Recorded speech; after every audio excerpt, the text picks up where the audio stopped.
Sa GMA Telebabad series nga Lolong karong gabi samdan ni Lucas si Lolong aron mapamatud-an kung siya ba ang atubaw ug vigilante nga iyang gipangita.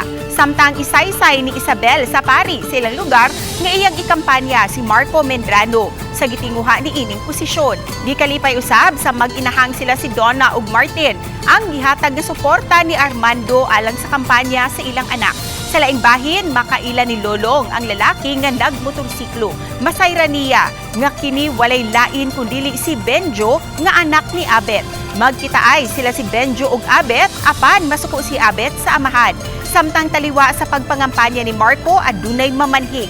Maong magkabuwag sila si Narsing ug Isabel gumikan sa kasamok nga nahitabo.